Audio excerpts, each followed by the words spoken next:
Matur nuwun sangat jenengan hormat teng Raden Asnawi. Beliau sekarang generasi keempat ya, wonten sing generasi ketiga. Nasab kula kepanggih Raden Asnawi teng Asnawi sepuh. Terus Mbak Raden Asnawi gada bah namine Abdullah Husnen, terus Ibu Ayu Sofia niku binti Asnawi sepuh. Kula buyut kula kandung damaran niku Hafsah binti Maksum bin Soleh bin Asnawi sepuh. Kenapa saya cerita zuriyah? Terus satu peradaban. Gini bahasa Indonesia mohon ya. Sane gaul. Satu peradaban itu yang bisa bangun itu zuriyah. Zuriyah itu komunitas gen. Meskipun nanti komunitas gen itu bisa disadap atau dibajak oleh orang-orang yang tidak gen. Jadi agak ilegal tapi itu sah. Karena sampean bisa misalnya kalah nasab sama saya, misalnya bilang nanti ketemu di Nabi Adam saja Gus gitu. Nanti pasti kita ketemu di siapa? Nabi Adam. Terus kedua, kekalahan nasab itu udah abadi karena nanti setelah jenengan ditanya di kuburan, bapak kamu siapa? Itu disuruh jawab Nabi siapa? Ibrahim. Terus kekalahan nasab sampai nanti berakhir di kuburan karena nanti dijawab siapa bapak kamu? Disuruh jawab siapa? Nabi Ibrahim. Jadi yang punya bapak Karmen apa itu sudah selesai, sudah nggak dipakai lagi. Nanti pakai siapa? Nabi siapa? Nah, kenapa saya cerita bahwa nasab gen itu akan disatukan oleh satu visi ilmiah yang objektif. Gini ku dawe Nabi Yusuf, wattaba'tu millata abai Ibrahim wa Ishaq wa Yaqub. Terus dawe Nabi Yusuf, maka nalana an nusyrika billahi min syai'. Jadi saya ngikuti leluhur saya. Ini dengerin ya, saya ngikuti leluhur saya, yaitu Nabi Yakub bin Ishak bin Ibrahim. Leluhur saya itu siapa? Maka nalana an nusyrika billahi min syai', yaitu keluarga besar yang tidak pernah melakukan kemusyrikan. Ya, keluarga besar kami punya tradisi tidak pernah melakukan kemusyrikan. Dan bahkan itu dibahasakan tidak mungkin kita ini melakukan kemusyrikan. Maka nalana itu kira-kira kalau bahasa Indonesia itu kita ini tidak mungkin melakukan kemusyrikan. Nah, kenapa demikian? Itu berangkat dari logika yang permanen. Disebut yusabbitu Allahu alladziina aamanu bil qouli tsabiti fil hayatid dunya wa fil akhir. Logika permanen itu begini misalnya. Kita ini kan hidup dari bapak dari ibu terus sampai Nabi Adam. Kemudian setelah Nabi Adam ini berakhir. Kemudian kita mau tidak mau berpikir Nabi Adam itu siapa? Terus diterangkan ternyata Nabi Adam itu satu makhluk hidup yang mulanya dari tanah. Lewat wahyu Allah, lewat titah Allah kun, kemudian jadi manusia yang bernama Adam. Sebelum Adam, ada bumi, ada langit, ada cakrawala, macam-macam. Kemudian itu kita rumuskan lagi, asal-usulnya adalah tidak ada. Adamiyun makhdun. Akhirnya kita tahu bahwa alam raya ini diwujudkan setelah dari tidak ada. Nah, tentu terus kita berpikir, dari tidak ada menjadi ada itu pasti penyebabnya adalah sesuatu yang ada.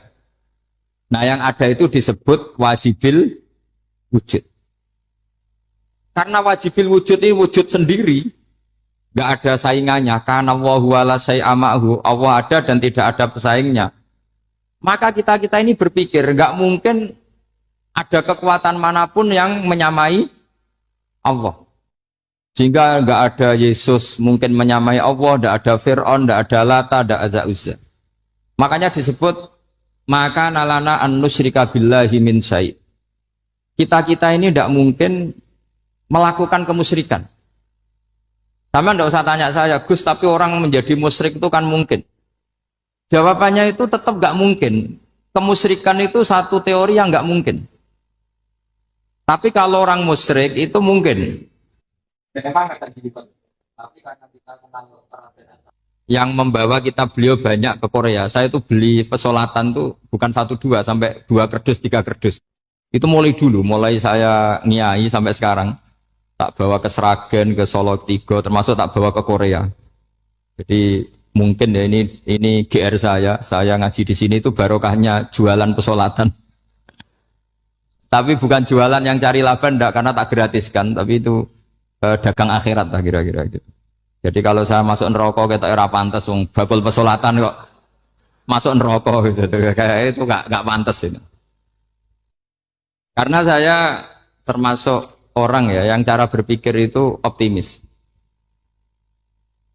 Dulu di sini ada orang alim alama namanya Raden Asnawi. Terus kemudian sejarah agak berpolemik, ada yang mengatakan beliau itu muridnya Syekh Nawawi, ada yang mengatakan tidak.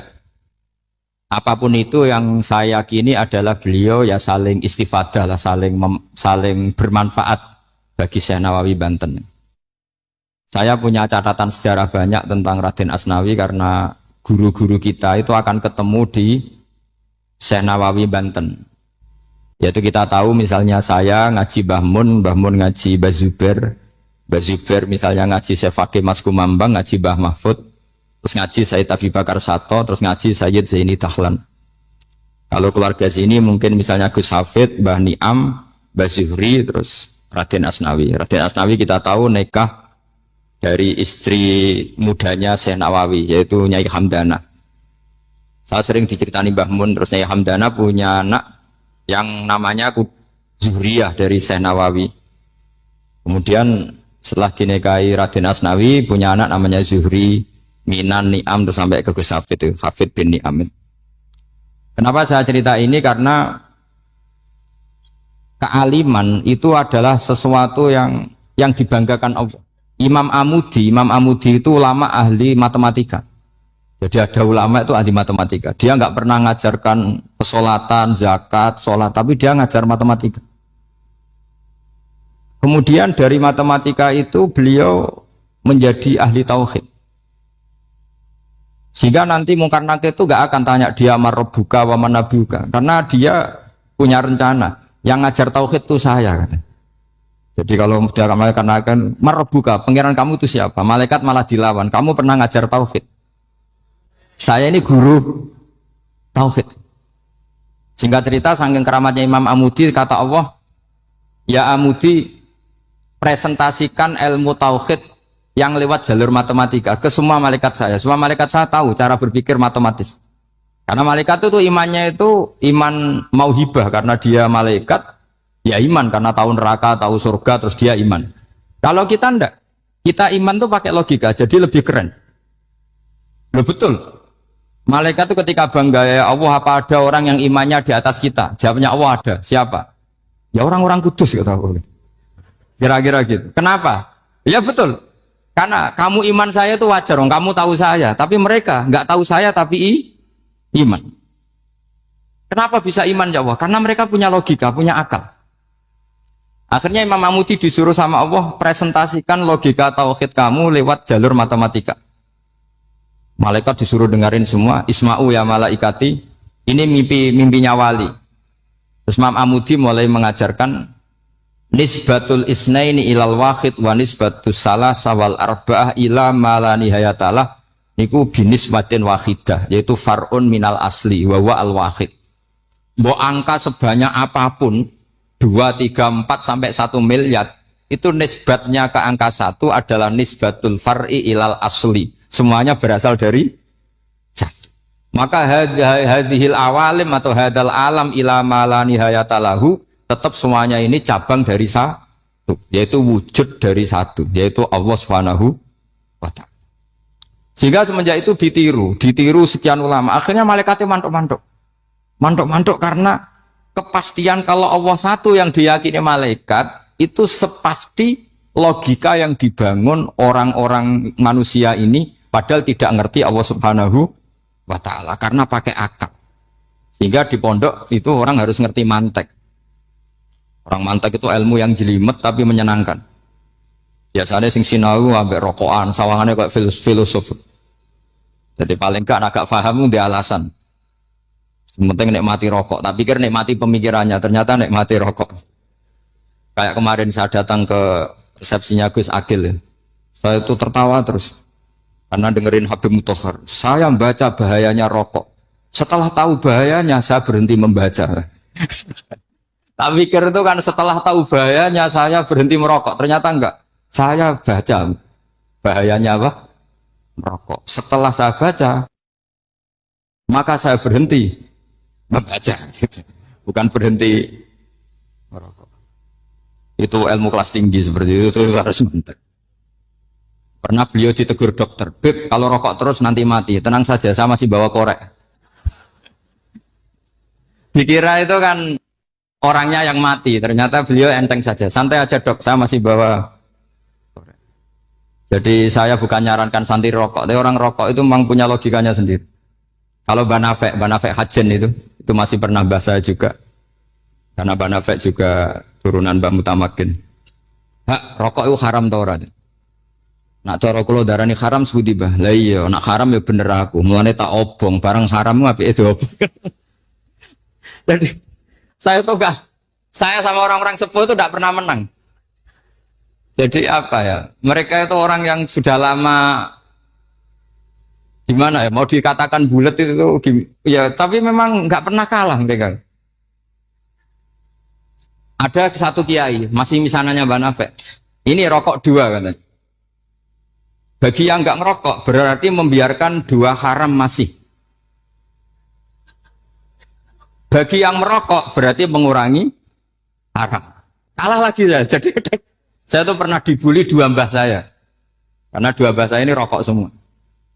Akhirnya saya sing nom ngalah gitu. Karena saya tidak mungkin bilang sing waras ngalah karena kalah sepuh gitu. Jadi ya sudah, mau tidak mau harus bilang sing nom.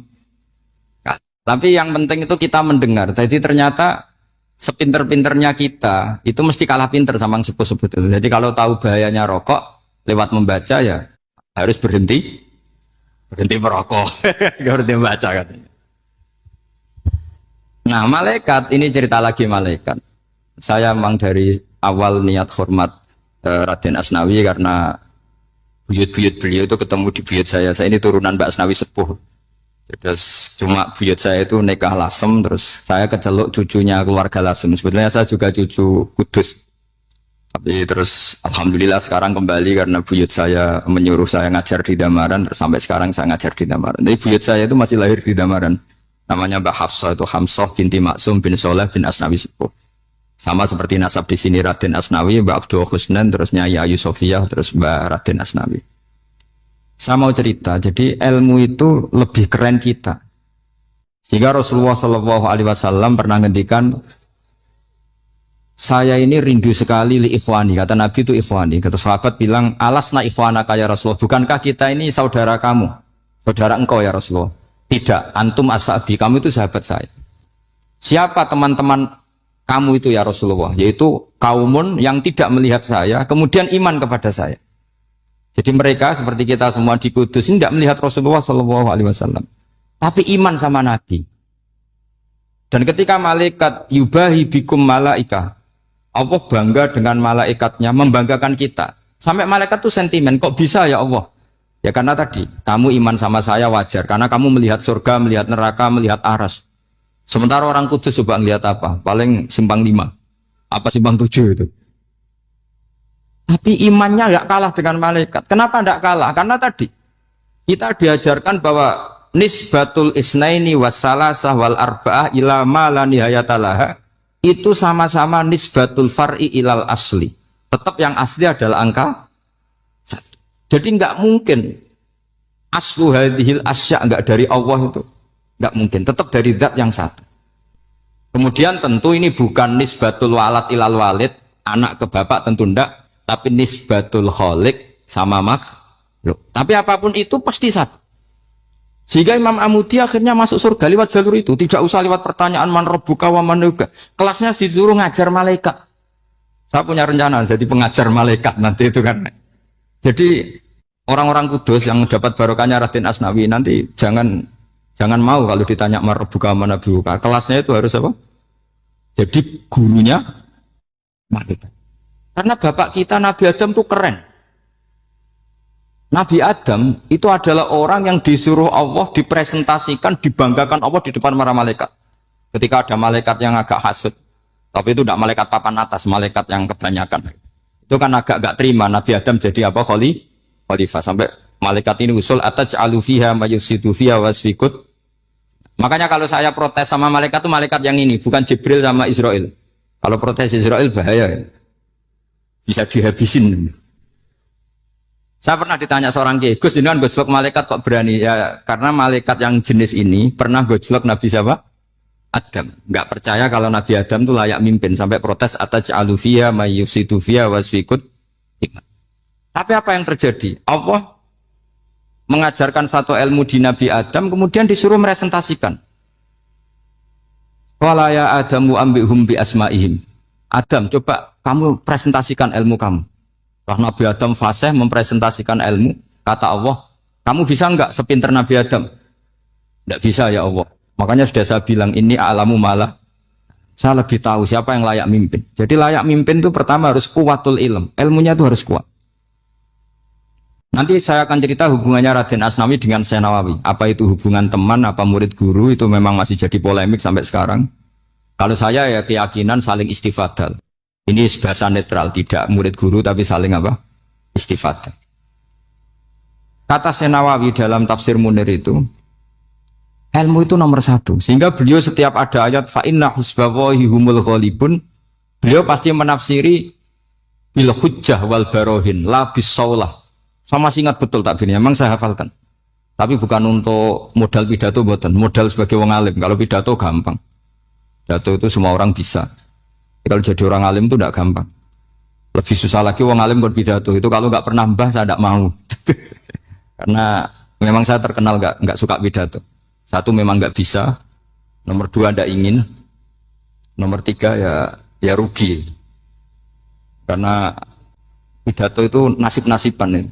Kalau nasib baik kamu tidak paham itu, wah Gus Ba ilmunya tinggi sehingga kita tidak paham itu kalau nasib baik. Kalau nasibnya ada baik, nak ngendikan bulat sama itu tepak-tepakan. Dan Syekh Nawawi itu benar, Raden Asnawi juga benar, semua guru-guru kita benar. Karena agama ini sebetulnya bukan masalah negara, tapi masalah logika yang sehat.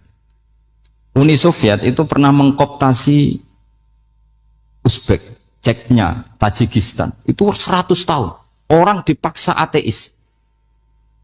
Tapi orang-orang Uzbek, saya sering ketemu lama Uzbek, kadang ketemu di Korea, kadang di Malaysia.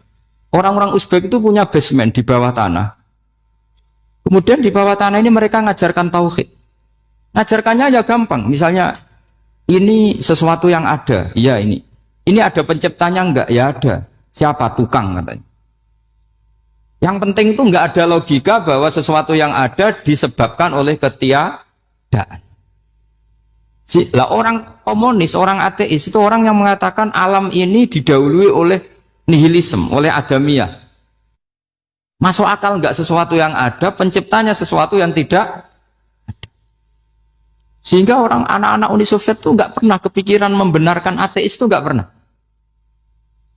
Bareng Uni Soviet ada itu Glasnost Perestroika itu kemudian hancur, semuanya langsung menjadi negara Islam, termasuk Uzbek, Tajikistan, karena diajari ilmu. Bahwa ilmu itu yang nggak pernah kalah oleh negara. Sehingga saking pedenya Rasulullah SAW ketika Sulhul Hudaybiyah, ini agak jelimet, tapi gampang dicerna. Sulhul Hudaybiyah itu satu perjanjian yang semuanya merugikan Rasulullah. Yaitu kalau orang kafir masuk Islam disuruh kembalikan ke kafir, karena kafir itu bagi mereka habitat. Islam itu hal yang baru. Tapi kalau orang Islam menjadi kafir, nggak boleh kembali Islam, berarti kembali ke habitat. Semua perjanjian itu merugikan. Sampai masyhur Sayyidina Umar protes ke Rasulullah, jenengan masih nabi. Itu kan ekstrim tanya. Jenengan sampai sekarang masih nabi? Ya, saya masih nabi. Kenapa tanya demikian? Karena semua perjanjian merugikan Islam, menguntungkan orang apakah? Semua sahabat sebetulnya persis Sayyidina Umar protes, kecuali Abu Bakar. Lama-lama akhirnya di antara perjanjian itu berbunyi begini. Tapi saya minta satu hal. Orang boleh mendiskusikan Islam tanpa tekanan. Itu saja permintaan Nabi. orang boleh mendiskusikan Islam secara bebas, tidak tertekan. Karena orang-orang kafir melihat itu hal yang biasa. Ya nggak masalah Muhammad. Akhirnya orang diskusi. Islam itu apa sih? Islam itu orang yang menuhankan Allah. Allah itu siapa? Zat yang menciptakan langit dan bumi. Lama-lama orang kafir berpikir, wah keren. Tuhannya Muhammad bisa bikin langit dan bumi. Nggak kayak Tuhan kita, malah kita yang bikin. Jadi mulai debat itu mulai. Terus ada yang cerita lagi. Saya pernah loh nyembah Lata, pas itu dikencingi luwak. Masa ailahun ya bulu ali sa'laban, masa Tuhan kok dikencingi luwak? Yang agak-agak ahli kitab ya diskusi lagi. Wah kayaknya Yesus tidak Tuhan. Masa Tuhan kok kelaparan, lemes, wah repot nanti. Jadi makanya Allah ketika gojlok wa ummuhu siddiqah kana ya'kulani ta'am. Mal masih ibnu Maryam illa rasul qad khalas min qablihir rusul wa ummuhu siddiqah kana ya'kulani. Coba paradok enggak misalnya. Kamu didolani Nabi Isa terus ketok lemes. Kenapa Tuhan? Saya agak sakit keroi dulu. Kan enggak kebayang ya.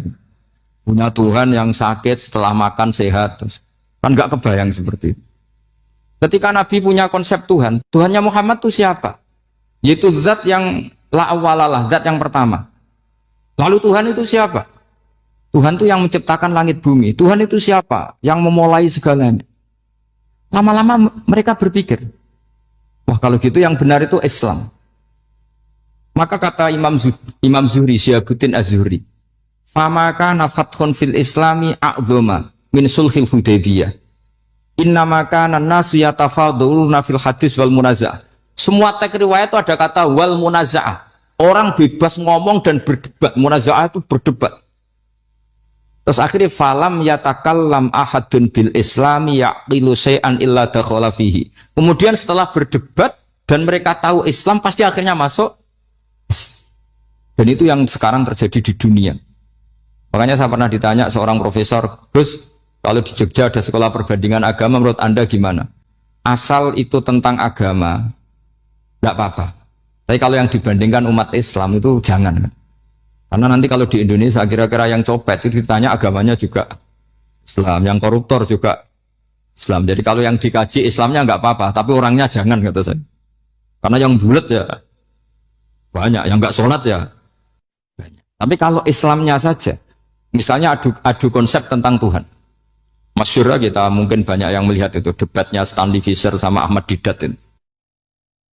Tuhan kamu siapa ini itu sama Didat cerita Tuhan saya itu lam yalid walam yulad walam yakul lahu kufuwan. Itu spontan ada seorang mahasiswi bilang sepertinya Tuhan Anda lebih menarik kan? Karena Tuhan Anda yang menciptakan langit bumi, yang Tuhan ini kok lahirnya sudah di bumi, masa lahir-lahir langsung jadi Tuhan. Jadi akhirnya falam yatakallam ahadun bil islami yaqilu syai'an illa dakhala fihi. Sehingga agama ini apa? Agama itu adalah kalimat tauhid. Kalimat itu apa? Logika yang terbangun. Nah, ketika logika itu terbangun, maka disebut yusabbitu Allahu alladzina amanu bil qaulis tsabit fil hayatid dunya wa fil akhirah. Allah itu akan menetapkan satu kaul, satu presentasi ilmiah atau satu kesimpulan ilmiah. Yang kesimpulan itu nyata benarnya. Dan ini akan nyata terus baik di kehidupan dunia maupun kehidupan apa? Seperti Allah sebagai Tuhan. Itu akan nyata terus. Di dunia Allah ya Tuhan, nanti di akhirat juga Tuhan. Tapi Tuhan selain Allah, maka menjadi Tuhan ini nunggu ada yang menuhankan. Misalnya Fir'aun, itu jadi Tuhan karena ada yang menuhankan. Sekali dia mati, dia sudah aset wisata, bukan Tuhan lagi. Makanya gejolokannya orang ulama Arab, kalau ketemu ulama Mesir, kalau gejolokan itu lucu. Orang Arab, ada Abu Jahal, Abu Lahab, penggaweane ngusir Nabi gitu. Itu gejolokannya ulama Mesir. Kata ulama Arab, kamu gayanya benci Fir'aun, tapi rizki kamu dari wisata melihat Fir'aun. Itu gejolokan. Gejolokannya ulama Arab sama ulama Mesir. Sehingga agama ini mengajarkan apa? Satu kalimat. Makanya kamu harus belajar mantek. Dulu Raden Asnawi ya pengajar mantek. Dulu buyut saya di sini Mbah Fauzan, abahnya Mbah Pah itu, mbahnya itu juga pengajar mantek. Karena di antara yang diceritakan Allah itu wa ja'alaha kalimatam baqiyatan fi aqibih. Tugas utama Nabi Ibrahim adalah menjadikan satu logika Kalimah itu logika. Itu menjadi logika yang abadi. Baqiyah itu abadi. Fi aqibi di anak turunnya Nabi Ibrahim. Misalnya begini, saya beri contoh ya. Misalnya saya mengatakan teh ini hitam. Itu menjadi kalimah. Kalimah karena diucapkan. Tapi tidak menunjuk hakikat karena tehnya berwarna apa? Kuning. Sehingga Quran kalau menyalahkan orang kafir itu ngendikannya kaburas kalimatan takhruju min afwahihim. Omongannya orang kafir itu menjadi kalimat karena diucapkan dari mulutnya. Kenapa menjadi kalimat? Karena diucapkan tapi tidak menunjuk hakikat. Seperti orang mengatakan 2 ditambah 2 itu 10. Itu kalimat, tapi kalimat yang salah. Karena tidak menunjuk hakikat. Seperti orang kafir mengatakan Tuhan itu 3. Itu kalimat karena diucapkan, tapi tidak menunjuk hakikat. Tapi ketika seseorang mengatakan Allah itu Tuhan, Tuhan itu satu, itu disebut kalimatu haqqin 'alaiha nahya wa 'alaiha namut. Kemudian tahlilane wa 'alaiha apa wa biha? Wa 'alaiha apa wa biha? Wa 'alaiha ya ada yang tahlilan wa biha, itu enggak tahu sanadnya dari mana. Pokoknya ada yang wa 'alaiha, ada yang biha. Kenapa dikatakan kalimat tauhid? Karena kalimat yang dari kesimpulan berpikir. Dan agama ini dibawa Nabi Ibrahim itu untuk membawa kalimat tauhid. Ciri utama kalimat tadi, kamu yakin seyakin-yakinnya bahwa nisbatul snaini wassalasah wal arba'ah ila ma la nihayatalaha itu kanisbatis snaini ilal wahid, yaitu semuanya far'un minal asli. Aslinya adalah wahid. Sehingga di kitab, saya pernah ngaji Mbah Mun, namanya kitab Al-Husunul Hamidiyah. Itu dikarang oleh ulama-ulama sekarang, itu diajarkan di MGS. Ini mbah-mbahnya Gus Akil, pendirinya Madrasah MGS. Itu ada gambarnya di situ. Di situ ada gambar piramida, ada gambar hewan, ada gambar pohon. Kata yang ngarang, gambar sedetail ini, sejelimet ini dimulai dari nuqtah wahidah. Tetap dimulai dari satu titik. Dan ini disebut nuqtatil wujud. Jadi orang kudus sebanyak ini tetap dimulai dari satu orang, yaitu Adam. Adam dimulai dari ketiadaan. Lalu siapa al-mujid? Wujudnya siapa? Hanya Allah Subhanahu wa ta'ala. Sehingga ulama-ulama termasuk Syekh Nawawi itu paling suka ngendikan semua makna Quran dikumpulkan di Fatihah, Fatihah dikumpulkan di Bismillah, Bismillah dikumpulkan di Ba, karena di Ba itu ada titik nuqtatil wujud, yaitu disingkat bi kana makana wa bi yakunu ma yakun. Karena saya, kata Allah, semuanya akan ada, dan karena saya yang enggak ada, semuanya suatu saat disebut nuqtatil wujud.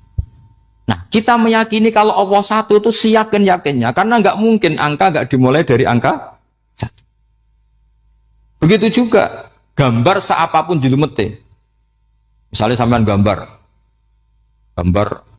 zaman saya kecil, gambar paling favorit itu apa? Kambing bertarung. Itu gambarnya kan susah.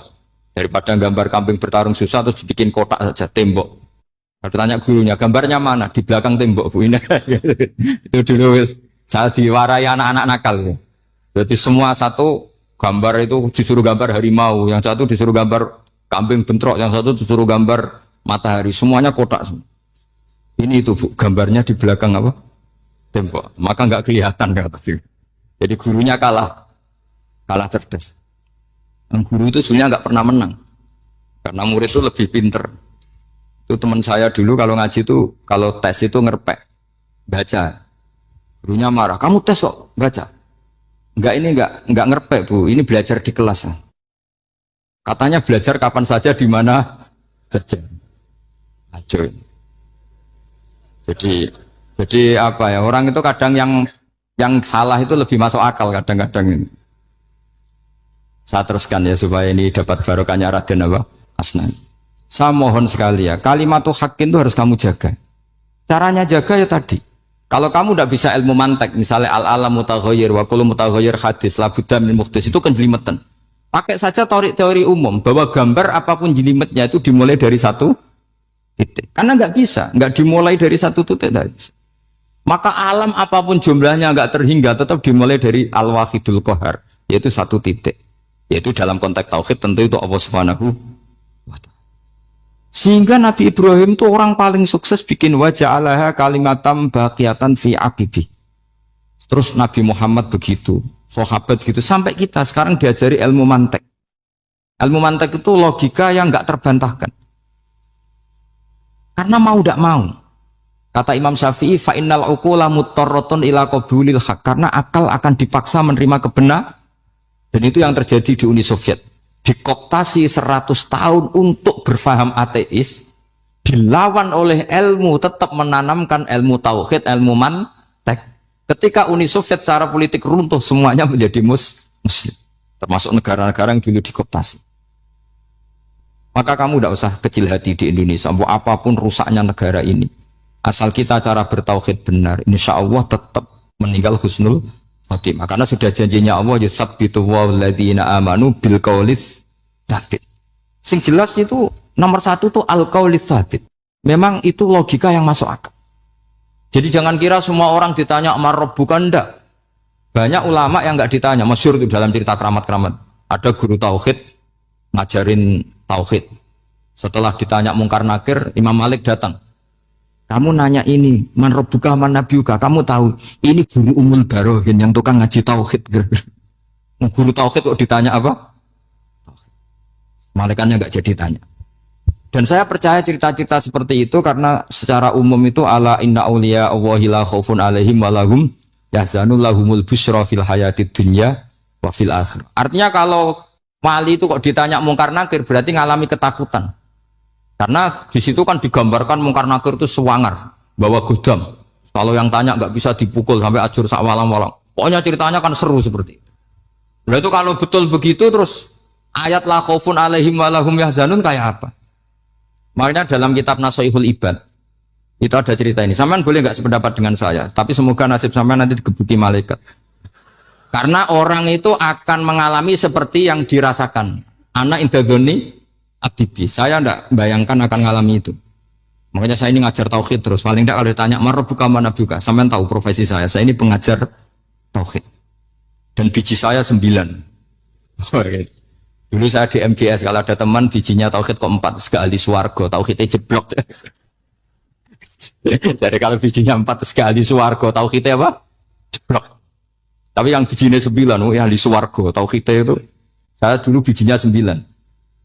Terus 9 terus sampai tamat. Karena nggak ada biji 10. Karena kalau 10 itu kan terlalu sempurna, nggak baik lah manusia kok sempurna gitu. Jadi udah 9 aja kan. Tapi sebetulnya pantasnya ya dapat 10. Bemergo saake, bemergo tenan, tidak tahu saya. Di Nasoihul Ibad itu ada cerita gini, dan saya percaya itu. Di sarahnya itu. Juga di sarah apa itu, yang di sarah Senawawi itu. Pokoknya saya kalau ingat Raden Asnawi pasti ingat Senawawi. Saya tidak memastikan apa murid guru, apa saling istifadah, yang jelas itu teman dekat, teman fil ilm. Sayyidina Ali itu pernah minta kasaf sama Allah. Saya percaya tidak semua orang ngalami marabbuka ditanya itu. Ya Allah, saya minta kasaf itu ngerti alam gaib. Ingin tahu Umar. Jadi diam-diam Sayyidina Ali itu ya mangkal sama Sayyidina. Wong kok keras ngon. Angger wong kok tahu disentak. Jajal wani nyentak malaikat Tora itu kata Sayyidina.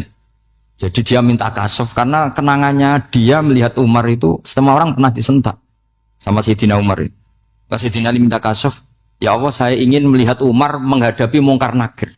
Masih garangkah apa enggak? Itu dah itu tidak. Minta kasaf. Pas kasaf beliau bangun dari kubur, duduk, dilihat sama Sayyidina Ali ini ngalami kasaf. Sama ndak usah tanya, ndak wali kok tanya, ya sudah pokoknya percaya aja. Akhirnya malaikat mungkar nakir datang. Itu di situ digambarkan matanya itu kalkidril mughalla, kayak apa itu panci yang dibakar. Wah, so seru. Semua nang Sayyidina Ali. Baru ini kamu akan takut gitu. Tapi ternyata enggak. Umar bangkit disentak orang tua itu. Kamu tahu menghadapi siapa? Yang sopan. Sontak. Kewaget malaikatnya itu karena nggak pernah ngalami disentak. Mungkin itu pertama. Kewaget. Memangnya kamu siapa? Saya ini teman kekasih Tuhanmu. Saya yang diandalkan temannya sebenarnya bukan dia. Ana sohibu habibillah. Saya ini temannya kekasihnya Allah. Jadi dia mengandalkan temannya sebetulnya bukan mengandalkan dirinya. Oh, kamu temannya Nabi Muhammad? Iya, saya Umar, temannya Nabi Muhammad. Kamu harus hormat sama temannya kekasih Allah. Terus mulai itu. Akhirnya matur Allah, ya Allah, apakah prosedur seperti ini bisa dinego? Sama Allah, oh iya katanya. Kamu kalau menghadapi kekasih saya jangan seperti itu katanya. Semenjak itu beliau sopan santun, dua mungkar nakir itu. Jadi ini berita gembira. Jadi sebetulnya itu enggak. Tapi kita ini kan enggak punya nyali nyentak mungkar nakir. Semoga dengan gelar kita doktor tafsir, doktor tauhid gitu. Atau paling enggak guru kutsiyah tauhid gitu. Atau siswa terbaik dalam materi tauhid. Itu harus kamu bawa status.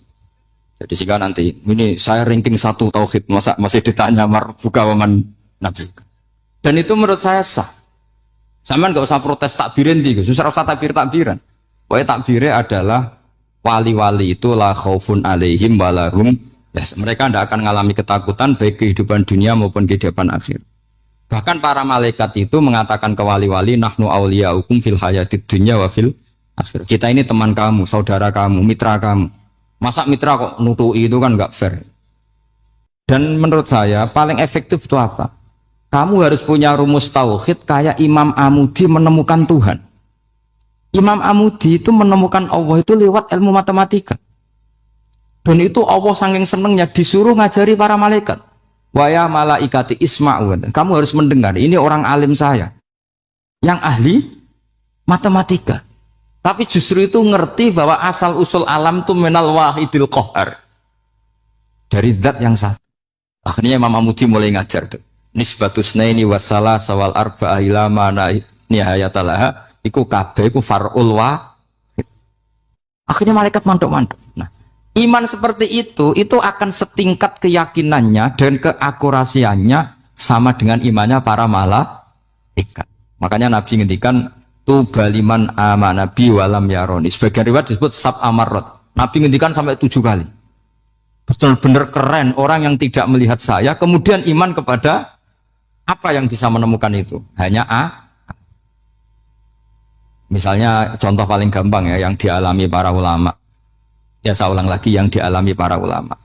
Ketika menemukan ilmu ya yang menjadikan mereka mahabbah Rasulullah Shallallahu Alaihi Wasallam.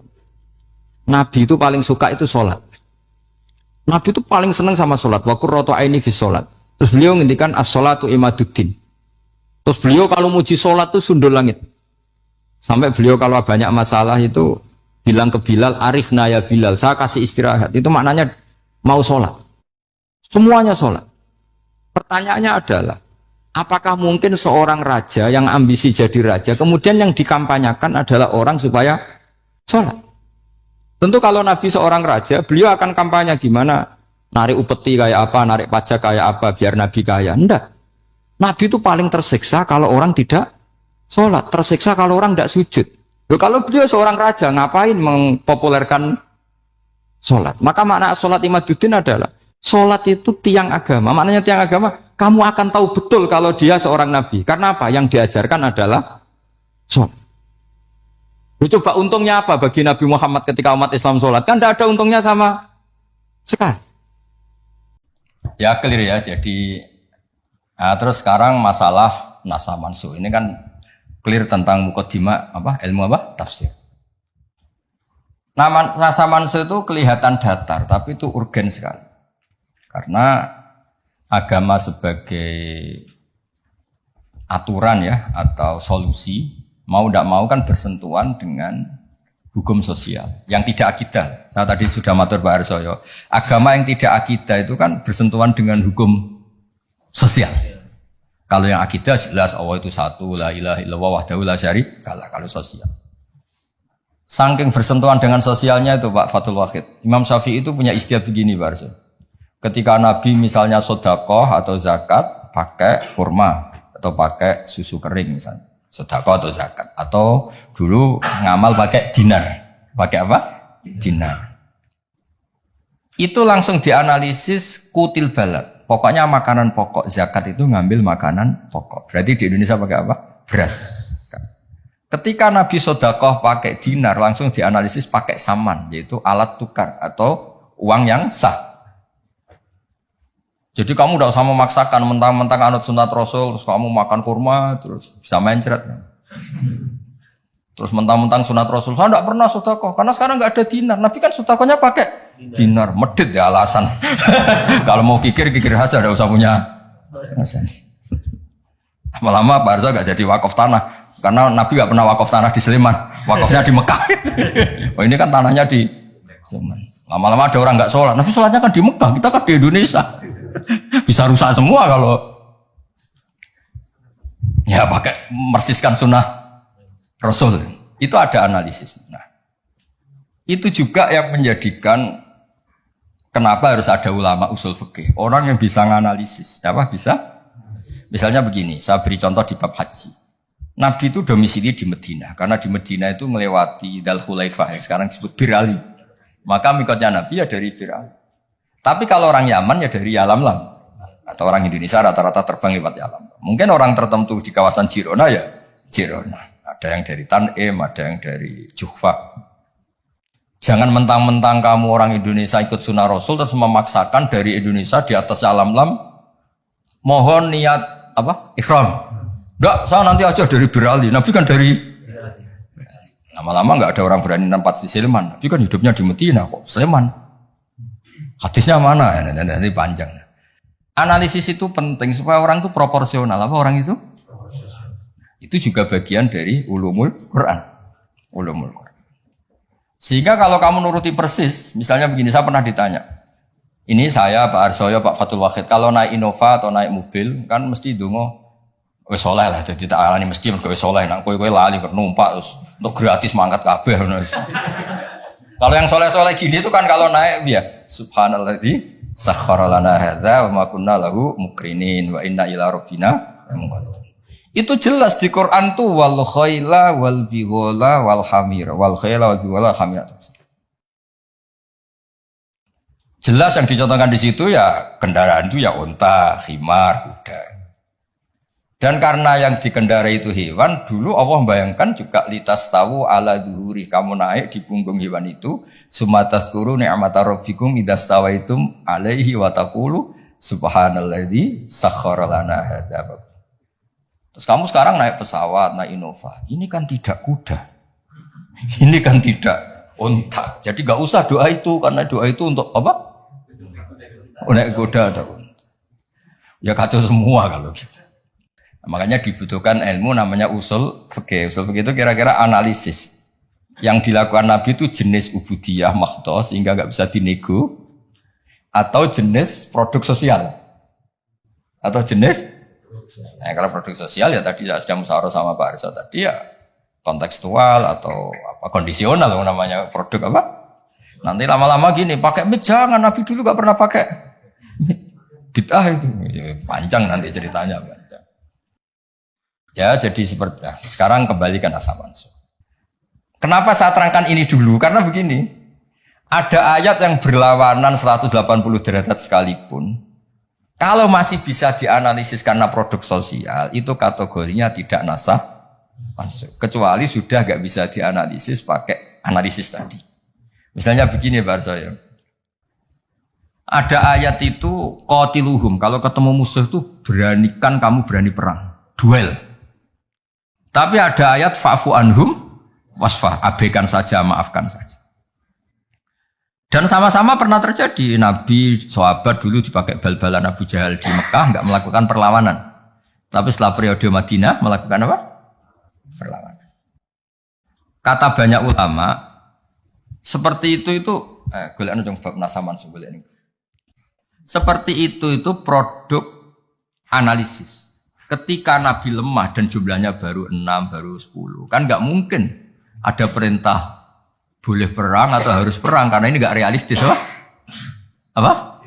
Nggak realistis. Sehingga ayat-ayat Makkiyah rata-rata ya produknya fa'fu anhum wasfa, maafkan saja, ya. Paham ya? Tapi ketika di Medina udah punya orang gagah berani, sahabat-sahabat Ansor jumlahnya besar, komunitasnya besar. Terus digobal-balan menengahnya kan ya lucu. Lucu kan? Lucu. Itu kan ada konteksnya, Pak. Ada konteks. Nah, kalau seperti itu maka nggak perlu dianggap ayat fa'fu anhum wasfah dinasah pakai ayat perang.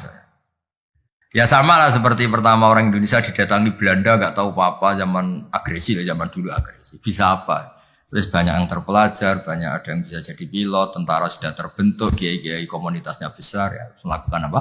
Perlawanan. Tapi nggak perlu kamu katakan perlawanan itu satu hal yang harus karena ini Belanda penjajah. Daerah sekarang peradaban begini kan yang ada kerjasama kan, Tapi dulu karena mereka datangnya musuhi, ya kan itu kan urusan kondisi ya. Ya kondisional, nggak bisa disamaratakan. Ya. Nah, saya baca ya masalah nasa mansuh itu. Nasa mansuh itu komentarnya harus persis seperti saya ini, itu baru benar. Kalau enggak rapati benar. Ayat yang berlawanan tadi, jika konteksnya itu bisa dianalisis kondisional, maka masalahnya bukan nasa mansuh itu ralat hukum. Nah, kalau yang enggak kondisional kayak tadi, Nabi pernah menghadap Baitul Maqdis terus dipindah ke Ka'bah. Sampai sekarang ya harus Ka'bah. Dulu iddah ketika orang ditinggal mati suaminya pernah iddah itu 1 tahun. Wasiyatan li azwajihim mata'an ilal hauli ghaira ikhraj. Berarti pernah iddah berapa? Setelah itu dinasah yatarabbasna bi anfusihinna arba'ata asyuri wa asyra. Jadi 4 bulan 10 hari. Nah, itu nasaman karena enggak bisa dianalisis secara apa? Sosial. Ini kalau baca ya, yang bisa dianalisis secara sosial. As-salisu ma umira bihi li sababin summa yazulu sababu kal amri khinad dhufi atau khinad dhufi wal qillati bisabri wasafhi summa nusikha bi ijabil kital wa hadza fil haqiqati laisa naskhon. Apa laisa naskhon? Karena bisa dianalisis asal usulnya. Nah ini biar difoto itu apa ini? Mulai ini ma umira li sababin ini. Foto dulu nanti biar ada yang tanya. Nah sehingga kiai-kiai Jawa ketika meskipun ngaji Jalalain, ngaji kitab Jalalain, tafsir Jalalain, kan sering ada ayat misalnya lakum dinukum waliyadin, kadang sebagian dikomentari mansukhun fi ayatis saf atau fi ayatil kital. Itu kiai Jawa tidak ada yang ikut meskipun mereka baca kitab karena ngerti konteksnya apa? Ya, misalnya kita dulu ketika Jepang datang ke sini itu memang jajah ya kita bilang ada revolusi jihad, misalnya resolusi jihad, ada resolusi jihad. Dulu Mbah Hashim, Mbah Ahmad Dahlan juga sepakat melawan penjajahan, apa ngelawan? Jadi ketika di kesini studi banding atau kesini tukar ilmu ya nggak ada masalah kan? Bahkan di Quran sudah diumumkan wa in ahadum minal musyrikin astajaruka ya fa'ajirhu hatta yasma'a kalam Allah. Ya, kalau ya kan ya tadi konteksnya beda. Ya konteksnya itu kemarin saya jagongan itu sama Pak Alwi Shihab, adiknya Pak Kures, kan dulu pernah Menteri Luar Negeri. Kata beliau, sekarang Gus ngomong rekonsiliasi cek susahnya, alasannya ngenang masa dulu. Nah, masa dulu ya ada yang sekarang nggak mungkin. Dulu pernah kan ada istilah zaman dulu pernah sedikit konflik dengan Malaysia, Pak Karno bilang ganyang. Nah, masa sekarang kan ya jelas enggak itu. Tapi kan konteksnya beda. Dulu Mbak Hashim, Mbak Madalan bilang resolusi jihad. Ya sekarang kan enggak. Malah anak-anak ini nunggu ada beasiswa ke sana. Enggak belajar malah dulu ayat Amsterdam. Oh, bal-balan. Apapun itu kan yang seperti itu kategorinya itu ma'uzila li sababin apa? Ma'uzila li sababin. Jadi hilangnya bukan karena hukum nasa mansuh, tapi karena sebab yang berbeda. Saya tadi jagoan Warsoyo dulu itu orang kiai-kiai termasuk buyut-buyut itu ngaramkan orang pakai pantolan ya, pakai celana, pakai apa itu dasi, karena itu londo itu. Mantas sababi komen bahwa minum ya pernah kan ada era gitu. Nah sekarang rektor Universitas Islam Indonesia pakai celana, pakai dasi, londo itu kalau dulu. Sekarang enggak. Sekarang kalau pakai sarung malah dianggap wow, masalah itu. Kecil saya masih ingat, orang pakai sarung tuh gak dianggap sunat. Karena dulu katanya, cerita dulu. Uang sing nganggo sarung kalau piok kalah terus kemulan turun yang rondan. Dari dulu pernah. Loh iya cerita kuno dulu tuh orang kalah main loh. Ini saksinya banyak ini kan. Dulu sarung pernah ya, nasibnya gitu pernah ya. Sekarang saja sarung jadi simbol pakaian apa? Santri. Dulu gak? Ya masih ingat ya cerita itu. Upiok kemulan, semain kalah, kemulan tidur dia mah. Cakro. Ya terus jangan bilang, oh ini sarung simbol orang kalah apa? Main kalah judi gitu. Jangan, sekarang konteksnya beda. Nah itu nggak perlu kamu analisis pakai nasa. Maksudnya kalau suatu saat Anda baca ayat yang konteks maknanya kok beda sama sekali, nggak langsung boleh dianalisis itu nasa langsung. Bisa aja konteksnya beda. Ya kira-kira gitu harusnya. Jadi ya Jadi di sini redaksinya ma'umira bihi li sababin summa yazulus sabab. Saya contohkan tapi Pak Fajar nggak usah tersinggung. Misalnya kenapa sih Nabi itu banyak yang poligami? Orang di nikah Nabi itu bangga. Mertuanya ya bangga, iparnya ya bangga. Umatnya ya bangga. Saya tak tahu yang kamu nikah itu bangga apa enggak poligami. Sehingga dulu namanya Juwairiyah itu dulu ketangkep ketika perang. Oh itu orang Bani Mustalik itu bencinya sak pole sama Nabi. Kelompoknya Nabi juga benci sama Bani Mustalik. Setelah Juwairiyah itu dinekah Nabi, semua tawanan sahabat yang di Bani Mustalik dilepas. Asharu Rasulillah, ini keluarga besan. Yang sahabat juga ngelepas Bani Mustalik karena keluarga Bunyainah jaro sekarang itu keluarga besar. Nah, maksud saya cerita saja, ada usaha itu enggak usah cerita. Cerita aja cerita, maksudnya cerita. Kalau kamu poligami itu kira-kira istri kamu, mertua kamu, ipar kamu bangga apa? Nek. Maksud saya bukan masalah boleh tidaknya, kalau bolehnya boleh, lelaki itu boleh nikah berapa? 4. Loh bukan berarti. Enggak maksudnya kalau kamu merasa sunat-sunat banget itu perlu dipertanyakan di bolehnya boleh, tapi kalau merasa apa? Sunah-sunah banget itu konteksnya itu dong ya. Sudah usah diterusin itu banyak agak siap. Inginnya yang di belakang itu kalau boleh boleh aja Gus, nggak usah catatan ya gitu. Ya sudah pokoknya ini ngaji rileks ya. Sekarang ini masih ada waktu 30 menit. Sekarang tentang mukjizat karena ini yang paling panjang itu tentang apa? Mukjizat. Saya sengaja saya letakkan di akhir. Saya baca takbir orisinilnya dari hadis Rasulullah SAW di Shahihul Bukhari. Saya ulang lagi di kitab Shahihul Bukhari. Nah, di kitab Shahihul Bukhari nomor hadisnya itu 4981. Kamu sudah hafal berapa? Ya, nomor hadis berapa? 4981. Di antara kebanggaan Rasulullah SAW itu beliau ngendikan, tidak ada nabi kecuali dikasih ayat atau mukjizat yang spektakuler. Kayak Nabi Musa kan bisa kayak simsalabim, mukul belah laut terus kering. Nabi Soleh juga batu besar ngeluarin onta, ngeluarin onta, keren. Onta kok keluar dari batu besar, ajaib lah. Nabi-nabi dulu itu aja.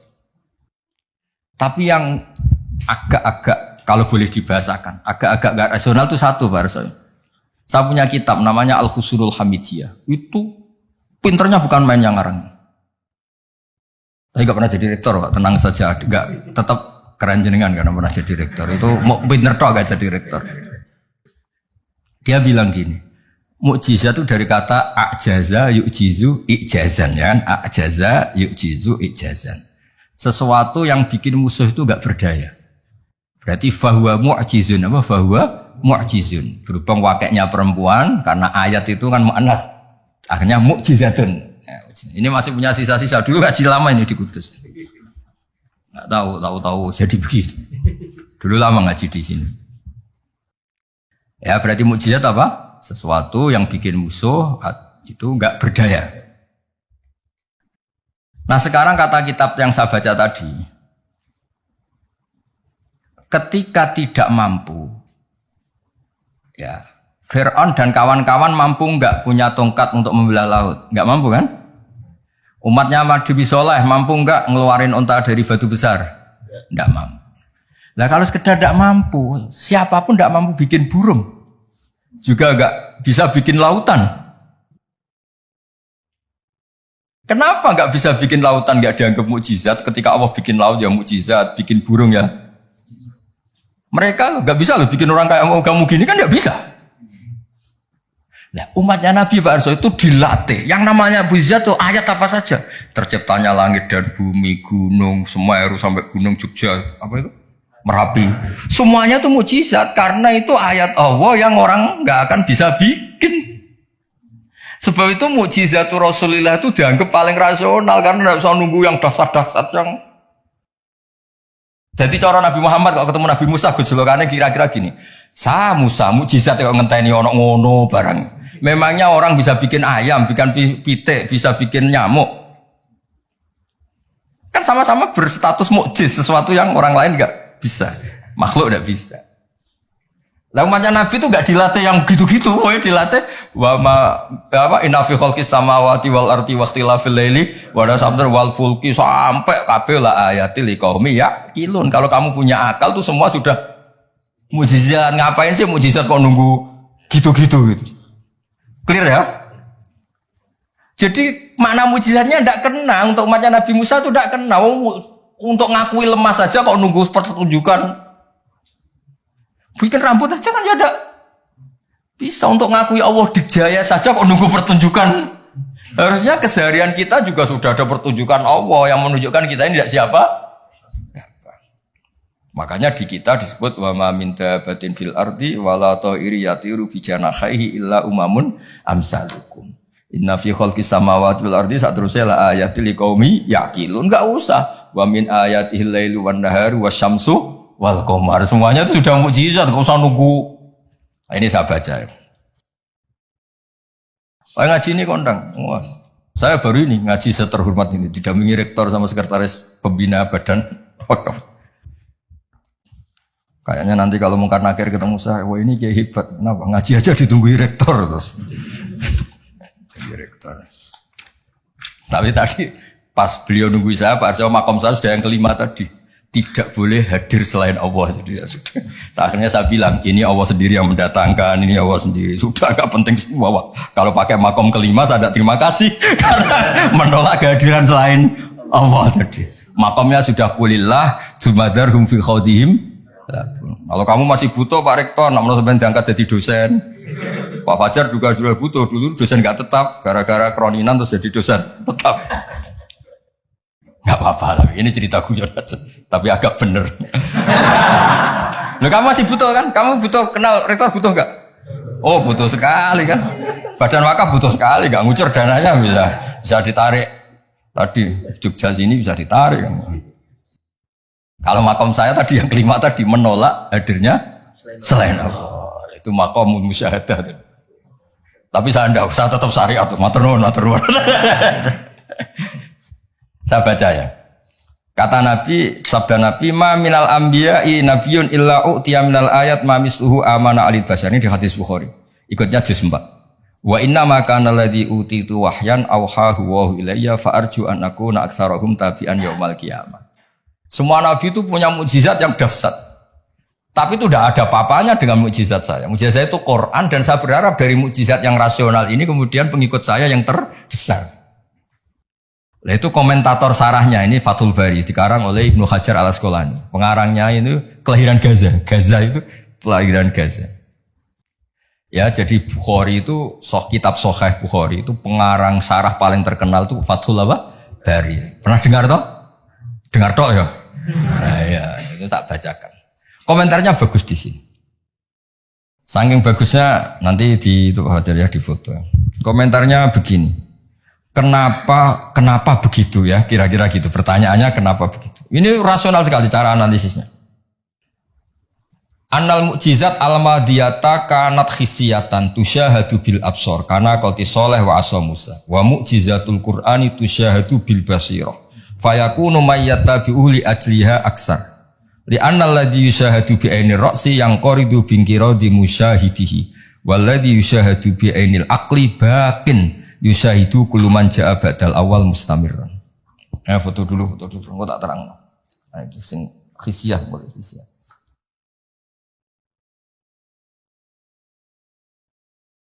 Yang mulai ini annal mukjizat al-madiyah kana khisiatan. Ya nanti jeda asar terus yang ngopi-ngopi dulu ya kira-kira jeda setengah jam atau 1 jam habis itu ngaji apa? Hadis. Sesuai namanya tafaqquh tafsir apa? Ketuanya kamu apa, Mas? Kamu ketua ya? Saya biasa gantungan tangan. Apa? Divisi dakwah. Ini mau kamu Islamkan? Sudah Islam. Rono Sadili. Itu kali Imam Sadili masih sugeng, namanya dicatat gak terima mesti. Imam Sadili itu ganteng, kaya, alim. Itu Imam Sadili. Terus jadi toreko apa? Sadili ya. Yang ganteng, alim, kaya. Udah dosen gini ndak kaya raya jadi Imam Sadili. Gak punya atasan. Ini atasannya banyak. Sama Pak Nanang aja kalah. Kan Nanang kalah sama Pak Watu Wahid. Allah itu kalah sama Badan Wakaf. Ribet dunia. Yang bener saya tuh langsung kulillah. Udah mentok pak saya. Khatam gitu. Begini logikanya. Misalnya gini. Nabi Musa itu Nabi top punya mukjizat tongkat. Tongkatnya satu lagi. Misalnya dipakai Pak Fathul Wahid tidak bisa tak pakai saya. Dipakai ini tidak bisa dipakai itu. Karena hanya satu. Itu pun nggak ada jaminan kalau yang pakai kamu itu mandi. Tongkatnya bisa balik loh. Oh, dulu yang pakai Nabi ini kamu apa ini? Ya kan? Tapi kalau mukjizat Quran, logika yang dibangun itu terus menerus. Misalnya begini, saya nyontohkan pekerjaan dan saya ini dengerin betul. Allah itu ketika ngeritik sesuatu yang tidak nyata disebut batil. Batil itu beda dengan maksiat. Maksiat itu perilaku sosial yang salah. Tapi kalau batil itu sesuatu yang enggak nyata, apa? Misalnya gini, orang nyembah makhluk, nyembah Namrud atau Fir'aun. Mentuhankan Fir'aun itu sesuatu yang enggak nyata. Yang benar Fir'aun itu manusia bisa mati dan nyatanya mati. Berhala Lata Uzza itu patung. Patung itu Tuhan apa batu? Batu. Quran bilang gini. Qul ja'al haqqu wa ma yubdi'ul batilu wa ma yu'id. Hak itu nyata dan batil itu tidak pernah memulai dirinya. Yubdi'u itu memulai dari kata bada'a. Bada'a ya beda'u ikut wazan af'ala jadi abda'a yubdi'u. Kebatilan itu tidak bisa memulai dirinya sendiri. Pernah nggak 1 tambah 1 8? Nggak pernah kan? Nah, sekarang begini. Kemudian Islam yang datang dengan tauhid bahwa sesuatu dimulai dari angka 1. Terus misalnya dilawan, enggak lah. Yang pertama itu angka 2, yang pertama itu angka 3, yang pertama angka 4. Nyari pasarnya nggak bisa. Pasar akal sehat nggak bisa. Sesuatu kok dimulai dari 4, dari 3, dari 2 itu nyarinya nggak ketemu. Apa? Karena barang batil atau tidak hak itu nggak pernah nyata. Makanya saya pernah ketika diminta Pak Harsoyo tausiah lah. Saya di Badan Wakaf saya pernah cerita Imam Amudi itu guru matematika. Ketika beliau meninggal, murid-muridnya janggal. Ini guru saya masuk surga enggak karena guru matematika. Kayak kamu janggal ini Pak Rektor ini masuk surga enggak karena penggawean itu jasinan celananan. Tapi ternyata semua itu demi apa? Islam. Ternyata Imam Amudi pas di alam roh itu, kamu nggak harus percaya cerita ini, bisa aja kamu nggak percaya. Gak penting maknanya, gak penting ceritanya, gak penting. Tapi sama Allah sama siapa takbirnya? Ya Amudi istadillah bi wahdaniyati bi khadrati mal. Istadillah ala wahdaniyati bi khadrati malaikat.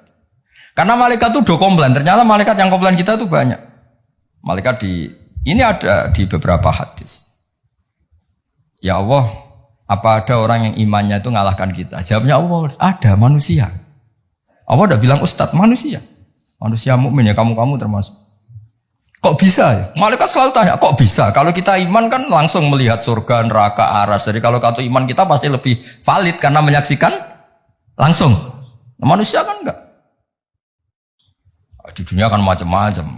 Ada dangdutan, ada macam-macam. Tapi ternyata imannya enggak tergoyahkan. Ternyata apa? Logika yang dibangun Imam Mudi itu. Coba kamu terangkan kenapa manusia yang di dunia seiman itu kalau saya ini satu. Jawab Imam Mudi gampang. Beliau nulis. Angka setelah 2, 3 sampai 1 miliar 1 triliun. Nisbatu dzalika ilal wahid nisbatul far'i ilal asli.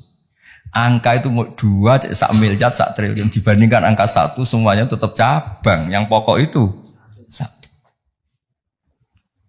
Keyakinan itu kan gak terbantahkan oleh Anda. Dan gak bisa digoyang kan. Mbok kon urip melarat, baulet tetap nak tauhid itu harga mati. Ya enggak.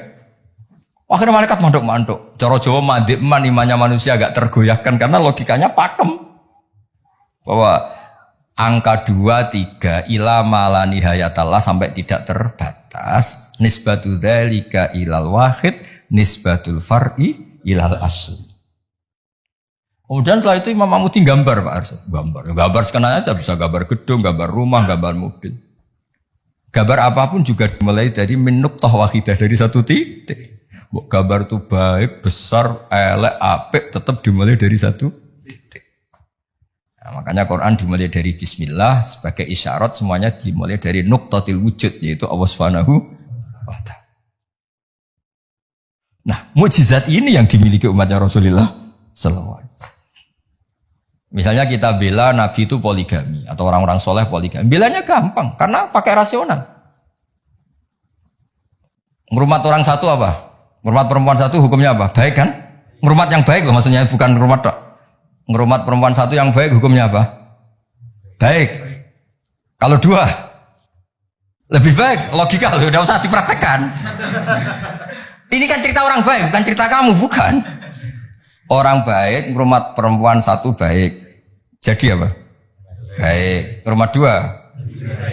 Nah, sekarang tinggal waliannya. Kamu satu saja kamu terlantarkan. Melantarkan orang satu dosa. Orang dua lebih dosa. Itu kan. Jadi meskipun Anda tidak berani poligami, membela bahwa kenapa sih nabi-nabi dulu poligami, gampang logik. Ya gitu. Tapi tidak harus kamu praktekkan. Kamu kan kamu gak orang baik gitu maksud saya. Tapi untuk membela secara rasional tuh gampang. Ya, orang baik ngerawat orang satu. Baik, ngerawat orang dua. Dah ya. Sekarang yang kamu menerantarkan orang satu dosa, dua lebih dosa. Jelas ya? Jadi makanya agama ini dibela sama Allah dengan status liqaumi yaqilun, liqaumi yatafakkarun. Enggak usah pertunjukan kayak mujizat tadi intinya. Agama ini tidak perlu pertunjukan Nabi Muhammad terus ngomong. Lah kalau gitu kasihan kiai-kiai yang sekarang. Misalnya, saya percaya kalau kamu ketua DPI asal bisa terbang ke Mekah. Ya repot kalau. Saya percaya kamu rektor Universitas Islam asal bisa Gunung Semeru kamu pindah, Merapi kamu taklukkan. Wah ya repot kalau ukurannya gitu-gitu terus ya. Cukup ukurannya pakai hukum sosial. Hukum sosial itu piye? Alladzina yunfikuna fis-sarra wadarra. Ketika kita longgar ya mudah sedekah, ketika susah pun mudah sedekah. Rumus yang kedua apa? Termasuk wal kadhiminal ghaidh. Coba sistem sosial itu yang menyelamatkan itu satu, wal kadhiminal ghaidh. Kalau emosi itu dikendalikan. Coba andaikan Pak Waktu Wahid ketika jadi dosen, kalau emosi nabrak mahasiswa, kalau emosi nendang mahasiswa, enggak akan jadi rektor, di penjara. Berarti yang menyelamatkan karirnya apa? Wal kadhiminal ghaidh. Sebagian hadis menerangkan apa? La taghdab faradadamiran faqala. Pak Arso juga sama, nanti kan beliau dulu ketika sekedar dosen dan nampari mahasiswa, enggak akan pernah jadi rektor. Sudah di penjara. Saya jadi kiai meskipun kata orang banyak salim terus nuabuk ikon, langsung gagal jadi kiai. Artinya apa? Rumus sosial Quran dimulai yang penting kumpul sosial itu dermawan, yunfikuna fis-sarra wadarra. Terus hukum sosial lagi wal kadhiminal ghaidh. Kalau kecewa itu mudah memaafkan, bisa nyimpen wal afina. Assalamualaikum warahmatullahi wabarakatuh. Syukur alhamdulillah kita dapat berjumpa lagi di channel ini. Salawat serta salam semoga tetap tercurahkan pada junjungan kita baginda Nabi Muhammad sallallahu alaihi wasallam. Allahumma shalli ala sayyidina Muhammad wa ala ali sayyidina Muhammad. Sahabat beriman yang dirahmati Allah Subhanahu wa taala. Alhamdulillahirabbil alamin. Telah kita simak bersama kajian Gus Baha Kiai Haji Ahmad Bauddin Nur Salim. Semoga apa yang disampaikan oleh beliau dapat bermanfaat dan barokah untuk kita semua. Amin amin ya rabbal alamin. Wal taufiq wal hidayah wal ridha wal inayah. Wassalamualaikum warahmatullahi wabarakatuh.